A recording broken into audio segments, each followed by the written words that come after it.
বাচ্চার হাম হয়েছে? দ্রুত সুস্থ করতে এই 5টি কাজ আজই করুন।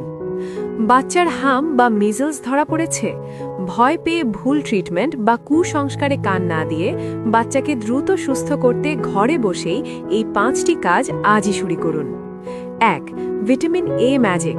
হামের সময় বাচ্চার শরীরে ভিটামিন এ এর মারাত্মক ঘাটতি হয়, যা থেকে অন্ধত্বের মতো বিপদ হতে পারে।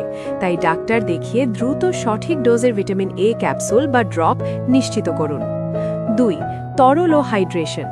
প্রচণ্ড জ্বরে বাচ্চার শরীর খুব দ্রুত শুকিয়ে যায়, তাই বুকের দুধ, ডাবের পানি, ওআরএস বা বাসায় বানানো ফলের রস বারবার খাওয়াতে থাকুন, যাতে কোনোভাবেই ডিহাইড্রেশন না হয়।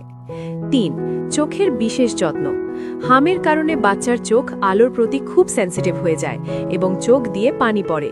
ঘরের আলো একটু কমিয়ে রাখুন এবং পরিষ্কার সুতির কাপড় কুসুম গরম পানিতে ভিজিয়ে আলতো করে চোখ মুছে দিন। 4. গোসল ও পরিচ্ছন্নতার মিথ। হাম হলে গোসল করানো যাবে না, এটি একটি ভয়ঙ্কর মিথ। জ্বর কমাতে এবং র্যাশের চুলকানি থেকে আরাম দিতে বাচ্চাকে কুসুম গরম পানিতে স্পঞ্জ বাথ করান বা নরম কাপড় দিয়ে গা মুছিয়ে দিন। 5. সম্পূর্ণ বিশ্রাম ও আইসোলেশন। হাম মারাত্মক ছোঁয়াচে একটি রোগ, তাই অন্য বাচ্চাদের থেকে তাকে একদম আলাদা রাখুন। এই সময়টাতে বাচ্চার শরীরের রিকভারির জন্য প্রচুর এনার্জি দরকার হয়, তাই তাকে সম্পূর্ণ বিশ্রামে রাখুন।